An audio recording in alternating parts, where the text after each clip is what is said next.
Look, I know it can be difficult trying to find your purpose in life, especially if you're straight out of high school or college. The next step can actually be uncertain and it can even be scary. But that's why in today's video, I want to talk about how you can find your purpose in life. For those of you guys that don't know me, my name is Jahangir and I'm a pre-med entrepreneur. Now, when we're talking about finding your purpose in life, we really need to touch on the Japanese concept of Ikigai. Now, Ikigai translates to a reason for being, and this is a mix of 4 things: what you're good at, what you love doing, what you can make a profession out of or an occupation, something that you can generate wealth out of, and also what the world needs. So if you mix those 4 things together, whatever topic, job, activity it is, if those 4 things are qualified into that, then that is your Ikigai. Now, for me personally, my Ikigai is medicine and becoming a surgeon. Now, what I'm good at is academics and learning new skills. What I love is learning about the human body and understanding how complex it is. Just medicine in general and learning about medicine is what I really love. And what I can make a profession out of is becoming a doctor.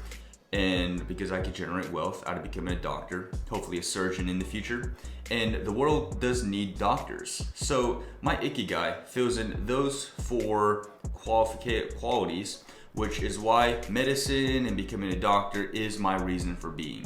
Now, finding my Ikigai actually took quite some time, because from 4th grade all the way to the end of my freshman year, which was the COVID pandemic, I was set on becoming a professional NBA basketball player. And this fit many qualities in the Ikigai, but then I realized that I just didn't see myself becoming a professional basketball player in the future. And also, the work that I was putting into basketball just really wasn't correlating on the court. And I really had to have like a serious talk with myself of, can I picture myself doing this for the rest of my life? Which I really couldn't. So, and that's why I moved on to medicine. And medicine was kind of growing on me, especially since my mom was a nurse. And she was telling me about the COVID-19 virus and how she treats patients, which is just really interesting for me. And after quitting basketball, I shifted over to just understanding medicine. And that's where my passion and my Ikigai of medicine really grew together. So for finding your Ikigai, I basically broke this down into 5 steps that you can follow. And I call this the Ikigai funnel. So there's different stages of the funnel, which are those 5 steps. And the first step is actually exposing yourself. So I call this the exposure stage. Now, the exposure stage is, as the name pretty much implies, you're basically exposing yourself to a bunch of topics, a bunch of maybe jobs in the future, just anything in general that you might have like an interest in. For example, it might be something about health, it might be something about sports, it might be something about entrepreneurship. Whatever it is, you need to expose yourself to that topic. And the best ways you can do that is 1, reading books.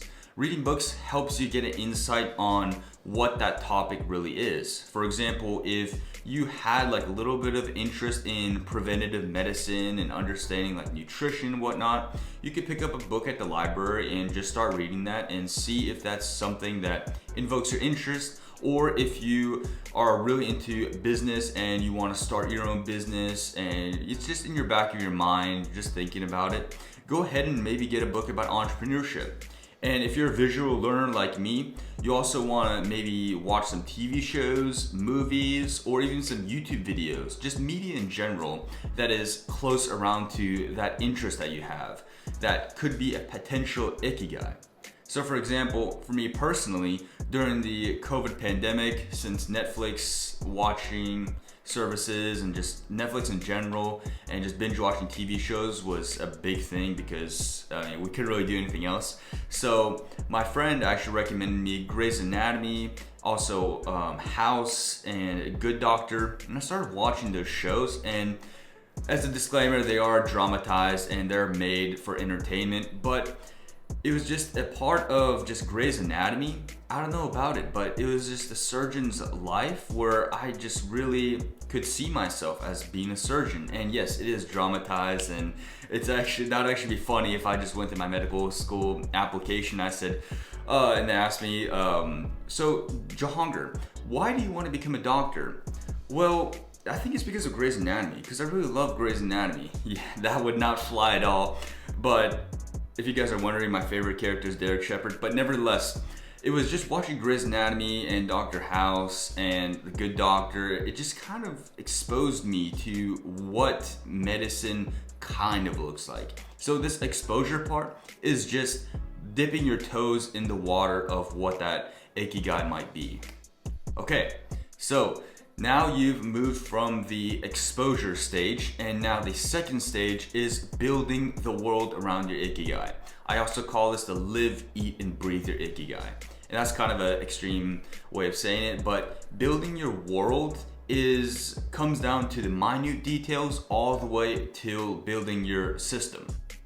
So some of the things that you could do is reading textbooks or taking courses around your Ikigai, because you've already said that this may be something interesting, so maybe you want to learn more about it. For medicine, for me personally, when I exposed myself to medicine, I really wanted to understand anatomy and physiology, which is when I picked up my mom's anatomy and physiology book and I just started studying it. And that's where I really, my Ikigai really grew, because I was getting deeper and deeper into that Ikigai funnel. I was in the second stage where I was reading textbooks and taking courses in Khan Academy on medicine. Another thing you want to do is developing skills around your Ikigai. And this is mostly towards maybe entrepreneurship, if you're trying to develop your Ikigai towards entrepreneurship, or it literally could be anything else. Maybe it's also music, developing your skills around music, around being a musician or an artist. So some skills that you could develop as maybe your Ikigai's entrepreneurship, you want to develop your communication skills. You want to develop your ability to maybe marketing skills. There are many skills you could develop around the Ikigai being an entrepreneur that'll be really helpful, and it's really diving deep into that second stage and getting into that funnel. Building your habits around your Ikigai will also be very important, because your habits dictate pretty much everything about you. And you need to build your habits towards your Ikigai. So let's just go with the entrepreneur sort of idea. So if you really are interested in becoming an entrepreneur, then you really need to create habits around being a good entrepreneur and eliminating bad habits that an entrepreneur wouldn't do. So you could use inversion thinking, and you could basically ask yourself, what would a terrible entrepreneur do? What habits would a terrible entrepreneur do? You write those down, and then you do the opposite of that. Now, last thing you want to do, and this is sort of like the minute detail part of it, is working on your environment. So developing your environment around your Ikigai. Kind of goes on with the habits, but your environment really determines your behavior and your actions. So when I talk about environment, it's things like your desk setup. Is it clean? Is it organized? Or is it messy? So you want to optimize that towards your Ikigai.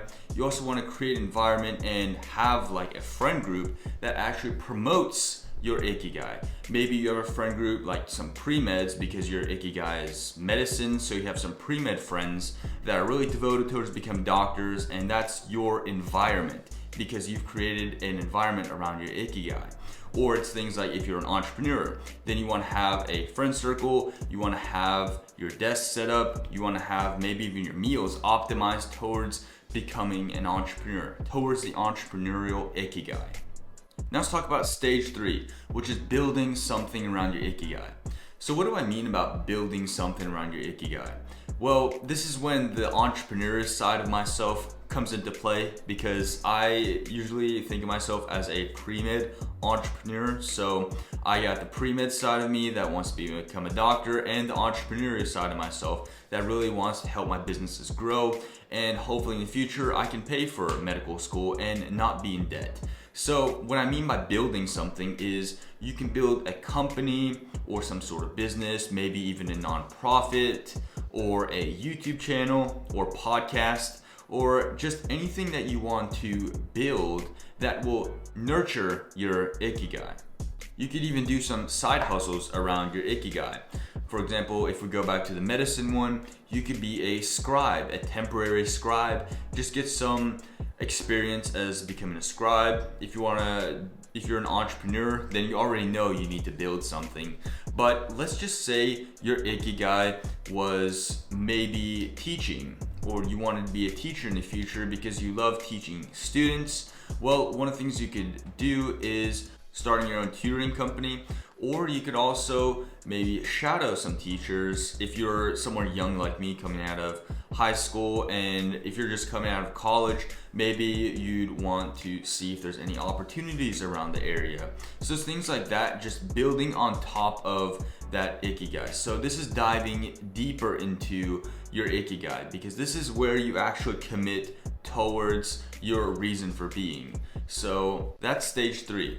Now stage 4 is finding mentors and getting real life experience. So this kind of ties into with building something, but when you're actually building something, like for example, my partner and I started Medporium, and that's something that we built. So we also needed to get mentors and real life experience. So the real life experience kind of comes with the entrepreneurial part. So when you build something like a company or a business, and that's when you move to stage 4, which is actually just being a business and going through the obstacles, the highs and the lows, pretty much the roller coaster of becoming an entrepreneur.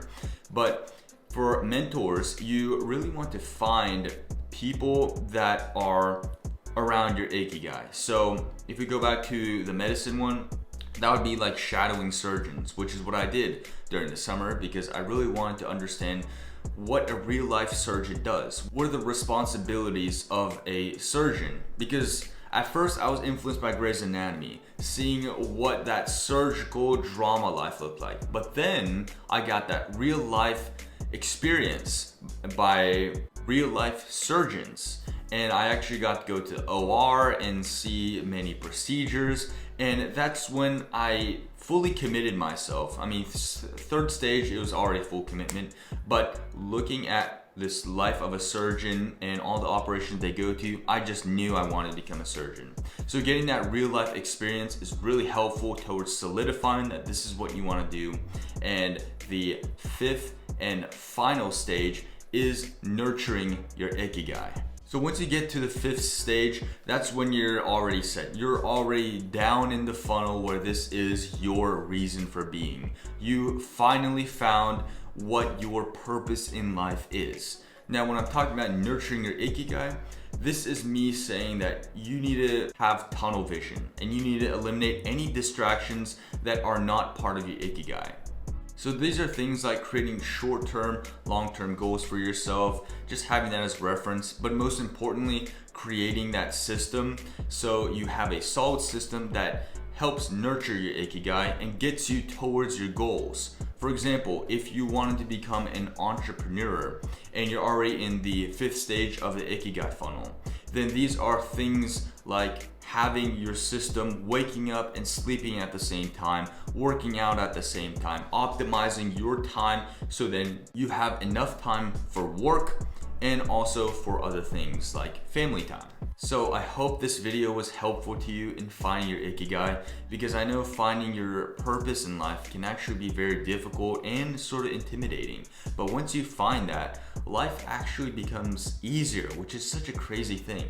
But hopefully this video helped you guys, and as always, a Pomodoro a day will make you a doctor someday. I'll see you guys in the next one.